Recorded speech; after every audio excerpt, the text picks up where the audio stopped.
그 다음에 5. 객관적인 지표.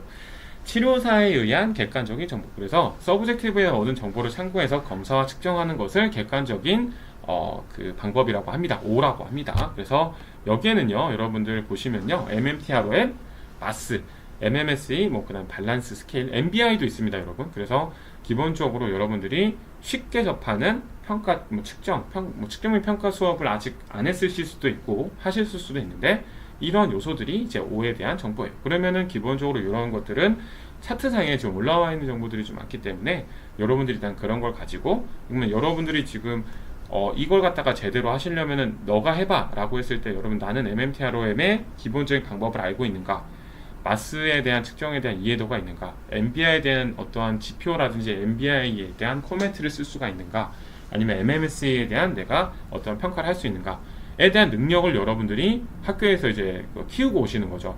그래서 키우고 오신 다음에 환자분한테 실제로 일단 이런 것들을 적용해 볼 수 있게끔 여러분들이 연습을 하셔야 되는 거겠죠. 왜냐하면 환자를 평가하기 위해서는 이런 5라는 지표를 여러분들이 기입을 하셔야 환자를 제대로 된 평가를 할 수가 있기 때문에, 그렇기 때문에 요거 같은 경우에는 여러분들이 학교에서 공부를 하고 있기 때문에 굳이 제가 그렇게는 이제 좀 심하게 다루진 않을게요. 여러분들을 믿습니다, 제가. 그래서 여러분들이 만약에 이게 공부가 안 돼 있다면 여러분들이 일단 이런 부분들은 좀 여기에 MBI도 하나 써주세요. MBI. 자, 그 다음에 A로 넘어갈게요. A, 어세스먼트 평가인데요. 주관적이고 객관적인 정보를 토대로 환자의 선 상태를 평가하는 게 이제 A라고 합니다.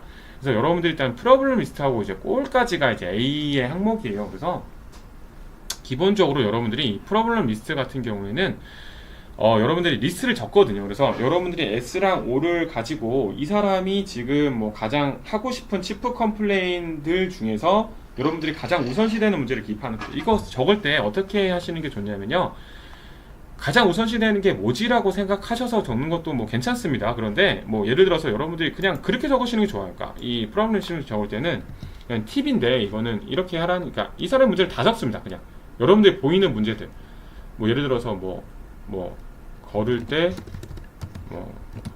여러분 쉽게 일단 적으세요. 걸을 때 몸이 많이 흔들린다. 뭐 이걸 갖다 나중에 용어 정리를 하시면 되니까.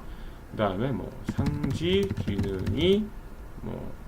기능을 잘 수행할 수 없다. 그 다음에 식사를 혼자서 못한다. 뭐 이런 거 다 적으세요. 그냥. 아니면은 혼자서 앉지 못한다. 그 다음에 인지적인 문제가 있어서 대화가 어렵다.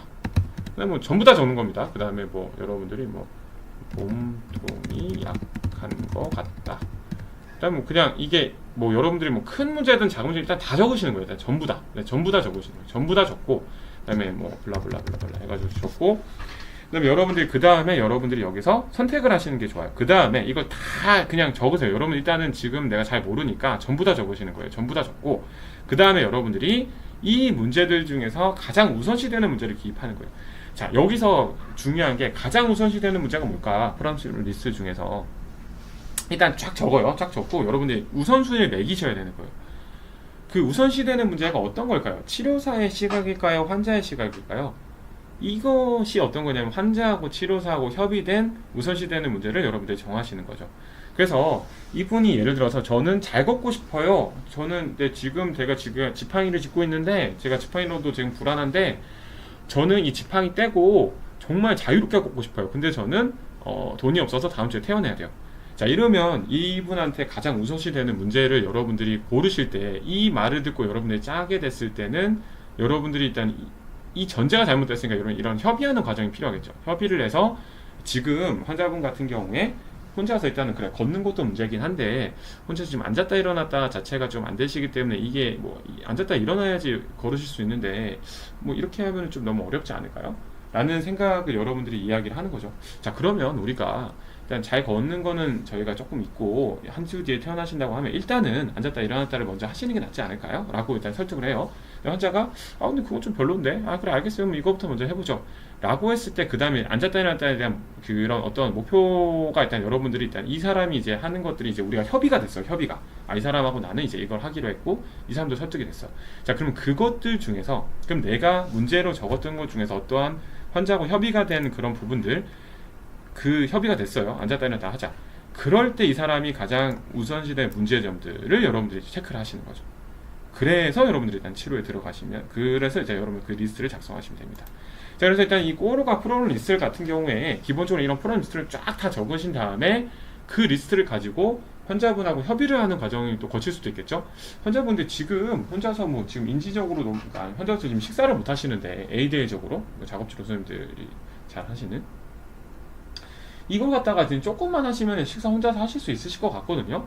아니면은 지금 환측은 왼쪽인데 지금 건측을 잘 사용 못 하시잖아요. 그러니까 이제 좋은 쪽으로 식사를 혼자서 하실 수 있으면 삶의 질이 좀 많이 개선이 될 것 같아요. 그러니까 우리가 지금 뭐 걷는 거, 뭐 앉았다 이런 거 다 중요한데 혼자서 식사를 하시는 게 가장 저희가 봤을 때 급선무 같은데 이렇게 하시는 게 어떨까요? 라는 걸 여러분들이 역으로 얘기를 해서 그런 목표를 잡으실 수도 있겠죠. 그래서 그런 목표를 설정을 해서 여러분들이 일단은 프로그램 리스트를 적고, 그 다음에 이제 그런 리스트가 이제 적어졌으면, 자 보세요. 여기서 이제 더 중요한 게 뭐냐면, 여러분들이 일단은 그런 것들을 갖다가 이제 내가 이제 어떤 리스트 중에서 그걸 하나 선택을 했어요. 그래서 그냥 골을 잡는 거예요. 그러면 우리는 어떤 이 동작에 대해서 여러분들이 크게 나는 이 사람하고 뭐 식사를 이 사람 혼자서 오른손으로 식사를 하게끔 한다 라는 골을 잡았을 때 이제 쇼턴 골하고 롱턴 골로 샀습니다. 근데 이 쇼턴 골하고 롱턴 골은 제가 적은 이 슬라이드가 어떤 책에서는 이렇게 적혀 있고요, 어떤 책에서는 좀 다르게 적혀 있어서 여러분들 이거는 조금 양해를 바래요. 이거는 이제 생각하는 바가 다 다르기 때문에 이거는 여러분들이, 그래서 쇼턴콜은 이 사람이 혼자서 밥을 먹을 수 있을 때 밥을 먹게끔 한다라는 큰 어떠한 목표에 이 사람이 4주 안에 걸쳐서 할 수 있는 거. 근데 밥을 먹으려고 하면 숟가락을 쥐어야 되고, 그 다음에 팔꿈치를, 그러니까 팔을 갖다가 이제 뻗어야 되고, 그 다음에 어떤 손목의 스냅을 이용해서 어떤 밥을 퍼야 되고, 그 다음에 그걸 갖다가 다시 여러분들이 입으로 다시 가져오는, 그래서 팔꿈치 굽히고 어깨를 갖다 어느 정도 조정해가지고 팔을 쓸 수 있는 이런 동작을 해야 되는데, 이 동작을 분석한 결과 이 사람이 푸는 건 되는데 입으로 가져가는 범위에서 약간의 조금 관절 가동 범위에 제한이 있다 라고 하면, 쇼턴콜에서는 관절 가동 범위에 대한 늘림을 먼저 가져가고, 롱턴콜에서는 실제로 이게 관절 가동 범위가 이제 됐으니까 이 사람이 이런 동작을 할 수 있겠지, 그 다음에 롱턴콜은 여러분들이 식사를 하는 과정으로 가져가고, 이렇게 가져가면 여러분들이 좀 더 구체적으로 치료할 수 있는 여러분들 계획이 서겠죠. 그러면 관절 가동 범위를 늘리기 위해서 난 뭘 해야 되냐, 그러면은 뭐 이 사람이 관절 가동 범위에 제한이 있는 이유는 뭐 스카플라에서부터 시작되는 어떤 움직임에 제한이 있기 때문에 이 사람이 관절 가동 범위에 제한이 있다. 그럼 여러분들이 날개뼈에 대한 치료를 여러분들이 진행하셔야 되겠죠. 그러면 날개뼈가 그러면 어떻게 움직여야 돼? 라고 하면 여러분들이 책을 찾아서 날개뼈가 어떻게 움직이는지를 공부하시고, 그러면 이 날개뼈가 움직일 때 제한이 되는 요소가 관절과 관절 사이에 제한도 있을 수 있겠지만은 근육 자체의 움직임에 어떤 문제가 생겨서 관절 가동에 문제가 생길 수도 있는 부분이잖아요. 예, 그런 경우에는 여러분들이 그런 거에 가지고 여러분들이 이제 몸에 대한 공부를 하시는 거죠. 그 다음에 이 사람이 팔꿈치를 갖다가 이제 그걸 해결했는데도 다른 문제들이 여러분들이 가설을 세우는 거죠. 이렇게 돼서 이걸 해결해서 이렇게 해야 되겠다 단계라고 할 수가 있겠습니다. 자, 플랜은 여러분들이 일단은 이런 중재 게이트를 세우는 거예요. 그러면은 아까 제가 얘기 드렸던 우리가 골을 세웠잖아요. 그러면은 아까 얘기 드린 거, 이런 골을 했다고 했을 때 내가 그럼 구체적으로 나는 이런 가설을 세웠잖아요. 그럼 가설을 세웠으니까 핀을 실제로, 그럼 나는 이 스카플라를 하기 위해서 이거는 구체적으로 하시는 게 좋아요. 구체적으로 하실 때 여러분들이 중요한 건 뭐냐면, 처음에 생각하셔야 될 거는, 이 P에서 여러분들이 생각하셔야 될 거는 요거는 여러분들한테 좀 좋은 툴을 하나를 가르쳐 드리겠습니다. 영상을 지금까지 보시는 학생이 있을 수 있는지 모르겠네요. 첫 번째, 바디 메커니즘을 생각하셔야 돼요. 바디 메커니즘. 치료 플랜을 세울 때는 바디 메커니즘, 구체적으로 짜야 되는데 내가 어떻게 치료할지 바디 메커니즘을 생각하셔야 돼요. 바디 메커니즘. 어떤 바디 메커니즘입니까? 이거 너무 어려운데요. 용어가 쉽게 얘기해 주세요. 네, 그렇죠. 환자의 포지션을 어떻게 할지, 자, 그 다음에 나의 포지션을 어떻게 할지, 그래서 환자를 어떤 자세에서 치료할지, 바로 누운 자세에서 치료할지, 앉아서 치료할지, 서서 치료할지. 여러분들 그러니까 그 대면 실습에서 보시면 선생님들이 많이 누운 자세를 많이 하시는데 꼭 누운 자세에서 시작하지 않으셔도 됩니다. 그래서 여러분들이 어떤 내가 치료를 할 때 환자의 포지션 어떻게 할지, 그래서 뭐 내가 테이블 치료를 하겠다, 인지 치료를 하겠다, 그러면 환자의 포지션은 휠체어에 앉은 자세가 되겠죠. 근데 앉은 자세에서 몸이 너무 숙여지면은 다른 치료 영향을 받으니까 내가 뒤에 뭐 어떠한 웨지를 끼워서 이 사람의 업라이트를 만들어줘서 나는 치료를 하겠다 라고 하는 것도 이제 구체적인 포지션이 될 수가 있겠죠. 그 다음에 나의 포지션, 이 환자를 바로 눕혔으면 나는 어느 위치에서 난 치료할 것인가를 여러분들이 고민하시면 돼요. 그렇구나. 그러면은 내가 바디 메커니즘을 첫 번째로 여러분들이 생각하셔서 환자의 포지션을 어떻게 하고, 그러면은 요거에 대한 뭐 구체적인 것들은 이제 또 학교에서 또 배우실 거예요. 그래서 여러분들이 일단 크게 생각하시는 거는 이렇게 어떻게 하지, 그러면 이 포지션을 하는 이유에 대해서 여러분들이 생각하시면 좋겠죠. 바로 누운 자세에서 치료할 겁니다. 저는 옆으로 누운 자세에서 치료할 건데요. 왜? 옆으로 누운 자세가 날개뼈를 만지기도 가장 좋고, 그 다음에 이 날개뼈의 움직임을 가장 볼 수 있는 가장 적합한 자세이기 때문에 저는 이 사람을 옆으로 누운 자세에서 치료할 겁니다. 굉장히 좋겠죠. 그러면 여러분들이 그렇게 치료하시면 되는 거죠. 여러분의 포지션 어디서 할 거예요? 저는 환자의 날개뼈 부분에 무릎 꿇는 자세로 앉을 겁니다. 아니면 침대를 높여서 환자의 어떠한 그 어깨 쪽에 저는 가까이 다가가서 치료할 겁니다. 왜 그렇게 치료하죠? 제가 멀리 있으면 제가 힘을 주기가 어렵잖아요. 그러니까 제가 환자한테 올바른 자극을 주기 위해서 저는 환자 몸을 최대한 밀착시켜가지고 이 위치에서 저는 치료할 겁니다. 라고 여러분들이 생각하시는 게 일단 첫 번째 바디 메커니즘이에요. 그래서 여러분들이 플랜을 짜실 때 이 바디 메커니즘에 대해서 나는 어떤 포지션을 가지고 치료할 것인지에 대한 것들을 기입하시는 게 굉장히 좋아요. 두 번째로는 여러분들이 이제 그 스티뮬레이션이거든요. 스티뮬레이션은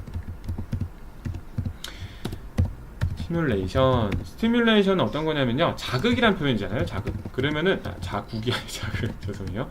자극은 이제 내부 자극하고 이제 외부 자극으로 나뉘어요. 내부 자극하고 외부 자극. 내부 자극 같은 경우에는 여러분들이 일단은 그 뭐 여러 가지가 있겠죠. 여러분들이 여러 가지 뭐 자극이 있을 수 있을 것 같아요. 그래서 이게 뭐 텍타일, 피부에 어떠한 내가 뭐 이거 피부에 대한 자극들을 얘기를 하고요. 그 다음에 일단은 뭐 여러분들이 일단은 그 다음에 이제 뭐 머슬 컨택, 그러니까 이거 내부 자극이나 외부 자극 같은 경우에 너무 이게 안으로 들어가면 너무 복잡하거든요. 그래서 일단 이렇게 일단은 왜냐면 이게 이걸로만도 이제 거의 제가 1시간 넘게 강의할 수 있어서 너무 들어가는 것 같겠습니다. 일단 그래서 그러니까 쉽게 얘기를 드릴게요. 그러니까 내가 어떤 자극을 드릴 것인지, 아까 우리가 포지션을 정했잖아요. 그러면은 예를 들어 스카풀라를 했으니까 이런 스카풀라를 내가 어떻게 만질 것인지, 그래서 내 손에 나는 이 스카풀라 어떻게 잡을 거고, 그 다음에 어떤 움직임을 할 건지, 아니면 내가 스카풀라를 만지기 전에 뭐 롬보이드라든지 아니면은 뭐 트라페지우스라는 이런 것들을 갖다가 먼저 내가 풀어줄 것인지, 뭐 이런 것들이 일단 자극이 될 수 있겠죠. 그 다음에 또 외부적인 자극은 여러분들이 뭐 버벌이나 비주얼 이런 거, 여러분들이 어떤 이 사람의 시선을 어떻게 할 것인지, 나의 말의 크기나 이런 것들은 어떻게 할 것인지, 이런 부분들을 여러분들이 일단 자극적으로 좀 생각을 해보시면 굉장히 좋겠죠. 그래서 구체적으로 치료 계획을 잡으면 피드백이 굉장히 구체적으로 들어갈 수 있어서 굉장히 좋습니다. 그래서 여러분들이 스티뮬레이션을 일단 생각해 보시면 좋을 것 같아요. 그래서 이렇게 이런 자극을 줘야 되겠다 라는 여러분들이 일단 생각을 가지시고요. 그 다음에 여러분들이 생각하셔야 될 거는 타이밍입니다. 타이밍을 여러분들이 생각하시면 좋은 건 어떤 거냐면, 타이밍이라는 거는 이제 뭐 사랑에도 타이밍이 있다 그런 게 아니라 순서라고 생각하시면 좋아요. 순서. 그래서 여러분들이 어떠한 순서를 가지고 내가 할 건지, 치료의 순서. 그래서 여러분들이 내가 이런 세션을 가져와서 나는 이런 작업을 주고 싶어서 저는 이 타이밍을 갖다가 먼저 2번 그 포지션을 정하고, 그 다음에 타이밍에 대한 이 타이밍을 갖다가 1번으로 주시는 분들도 있어요. 근데 저 같은 경우에는 이런 자극을 줄 겁니다. 그러면 저는 자극의 순서는 이렇게 가요 라고 저는 이렇게 얘기를 하는데, 요거 같은 경우에 사실은 1번, 2번, 3번 순서대로 안 하셔도 되고 여러분들이 필요한 것을 가지고 하시면 돼요. 타이밍이라는 거는 치료 세션의 순서. 저는 이 사람의 팔 기능을 원활하게 해서 뭐 스카풀라 접근하고, 그 다음에 이 사람의 어퍼암 접근하고, 그 다음에 그 포어암 접근하고, 그 다음에 이 사람의 핸들을 접근해서 저는 이렇게 치료할 겁니다 라고 하는 순서가 될 수도 있고요. 그 다음에 여러분들이 일단은 이 사람의 일단 동작의 순서. 그래서 기본적으로 우리가 어떠한 손의 기능을 가져갔을 때는 먼저 움직임이라는 게 스카풀라에서 움직임이 일어나고, 그 다음에 숄더에서 움직임이 일어나니까 그런 움직임을 좀 가르쳐 줄 겁니다. 이 사람이 움직이는 방법을 잘 몰라서요, 그 프록시말 쪽에 대한 자극이 먼저 들어가야 되는데 디지털 쪽에 대한 자극이 들어가니까 동작이 좀 이상하게 나와서 이런 순서를 바꿔주려고요 라는 것들도 이제 중요한 요소가 되거든요. 그래서 여러분들이 이런 타이밍을 여러분들이 이제 생각해 주시면 좋고요. 그 다음에 이제 나오는 게 테크닉이에요. 테크닉. 여러분들이 좋아하시는 테크닉, 뭐 혹은 패턴, 뭐 테크닉. 이 테크닉 같은 경우에는 그럼 내가 어떤 기술을 사용해서 어떻게 할 거냐, 마사지를 할 때도 어떠한 방법이 있는데 어떻게 할 거냐, 아니면은 근육을 갖다가 관절을 갖다가 만져줄 때는 또 어떠한 방법으로 할 거냐라는 것이 이제 테크닉입니다. 그래서 이 테크닉이 안 중요하다는 게 아니에요, 여러분. 테크닉도 중요하죠, 당연히. 테크닉은 당연히 중요한데 여러분들이 이런 테크닉들을 일단 이 테크닉만 전부 다 있는 건 아니라는 걸 좀 알아줬으면 좋겠어서 이런 얘기들을 드려요. 그래서 내가 고민해야 될 게 테크닉만 고민하는 것이 아니라 환자분들은 어떠한 포지션을 할지, 어떠한 자극을 줄지, 어떠한 순서로 할지, 뭐 이런 것들도 여러분들이 다 고려가 돼야지 이런 테크닉이 이제 빛을 발할 수 있는 환경이 된다라는 것이죠. 그래서 여러분들이 이런 부분에 대해서 고민해보시고 생각해보시면은 좋을 것 같아요. 그래서 이런 계획들이 사실 좀 더 있습니다. 더 있는데 여러분들이 이제 여기서 좀 더 얘기를 드리면 이제 뭐 여러분들이 뭐 그 다음에는 뭐 테크닉도 있고 뭐 그 다음에 뭐 운동을 시켜야 되니까 이 사람의 참여도를 어떻게 가져갈 건지 뭐 참여, 그다음에 참여라는 표현을 쓸게요. 참여를 영어로 못해 참여, 파티시판 영어로 썼으니까 혹시나 파티시페이션. 그래서 참여. 그래서 이 사람을 어떻게 참여시킬 것인지. 내 테크닉에 대해서 일단 수동적인 운동 방식은 옛날의 운동 방식이잖아요. 그래서 여러분들이 이런 것들을 어떻게 참여시킬지, 액티브하게 참여시킬지 아니면 패시브하게 참여시킬지에 대한 거, 이런 것들이 굉장히 중요하겠죠. 아니면 운동을 어떻게 시킬지, 운동의 뭐 세션 어떻게 가져갈지, 강도를 어떻게 설정할지, 이런 것들도 이 참여의 범주 안에 들어갑니다. 그래서 여러분들이 그런 것까지 해서 한 5가지 정도로 여러분들이 좀 생각해 주셔가지고 일단 하시면 뭐 크게 여러분들이 세우실 때 좀 어려울 것 같진 않아요. 그래서 내가 아까 그 타이밍에 운동의 그런 순서도 들어가 있으니까 크게 대주면 이 운동하고 저 운동하고 저 운동 해야지 라고 하는 거에서 일단 내가 참여를 또 어떻게 시켜야지 이런 계획까지 짜시면은 굉장히 조금 훌륭한 중재 계획이 되겠죠. 근데 이 중재 계획을 갖다가 하시는 데는 이런 내가 계획을 짜고 이런 어세스먼트 이런 평가를 했을 때는 기본적으로 어디에 근거를 맞춰야 되냐면 이 S하고 O의 근거를 맞추셔야 돼요. 예를 들어서 뭐 그런 게 있겠죠. 내가 나는 엉덩이를 지금 이분 같은 경우에 브릿지 엑서사이즈 엉덩이 드는 운동들을 여러분들이 많이 보셨을 거예요. 그런데 이 브릿지 엑서사이즈를 할 때 난 처음에 나는 이 사람의 골반에 손을 대고 난 운동을 시킬 거야 라고 제가 얘기를 하죠. 왜 그렇게 손을 대고 운동을 시켜? 왜 처음부터 보조를 해줘야 돼? 이분이 지금 페이스 히스토리를 보면은 이분이 고혈압을 계속 앓았던 분이야. 그러니까 기본적으로 이분이 지금 혈압도 지금 상태가 좀 높아. 그렇기 때문에 그 다음에 이분은 발병이 얼마 안 돼서 본인의 몸에 대한 바디 스키마, 그러니까 신체 인식력이 지금 굉장히 떨어져 있는 상태거든. 그러다 보니까 내가 그냥 엉덩이를 들라고 하면 잘 못 들 거란 말이지. 그러다 보니까 내가 이걸 좀 들고 싶어. 그 다음에 이분 성향이 그냥 치료사가 이거 하세요 저거 하세요 하는 것보다는 내가 이분 성향 자체가 내가 좀 도와주거나 이렇게 하는 걸 좀 더 좋아하셔. 그 다음에 이분 같은 경우가 지금 휠체어를 타고 오시거나 지금 보장구를 써고 있거든. 이분이 기본적으로 일단은 이런 골반에 대한 노출의 빈도가 굉장히 작아. 그렇기 때문에 그 다음에 또 이분이 저번에 병원에서 그렇게 재활을 많이 받고 오지 않으셨어. 그렇기 때문에 나는 이분한테 어떠한 치료를 통해서 내가 골반에 손을 대서 엉덩이 드는 운동을 나는 시켜줄 거야. 그 다음에 이분 같은 경우에 기본적으로 일단은 앉고 싶어 하고 본인 혼자서 서고 싶어 하시거든. 그렇기 때문에 나는 그런 걸 가지고 할 거고, 이분의 지금 트렁크 같은 경우에 밸런스도 굉장히 떨어져 있고, 그다음에 이분의 기본적인 일단은 그 신체의 그런 마스도 굉장히 그레이드도 굉장히 낮아. 그렇기 때문에 나는 이분한테 이분의 적절한 신체적인 자극을 위해서 나는 이분이 브릿지 엑서사이즈를 할 때 나는 골반에 손을 대고 할 거야 라는 거. 그러니까 여러분들이 지금 이런 계획을 짜실 때 여러분들이 이런 계획에서 여러분들이 지금 하셔야 되는 것들은 어떤 거냐면 이런 근거들을 다 다셔야 된다는 것이죠. 그러다 보니까 그냥 여러분들이 플랜을 짤 때 내가 그냥 플랜을 짜는 것이 아니라 내가 하고 싶은 걸 하는 것이 아니라 여러분들이 했던 S와 O를 바탕으로 해서 이런 P를 짜시면 여러분들의 치료는 굉장히 풍성해지실 수가 있겠죠. 그러다 보니까 여러분들이 그런 식으로 접근하시는 게 굉장히 좋으실 것 같다는 생각을 드립니다.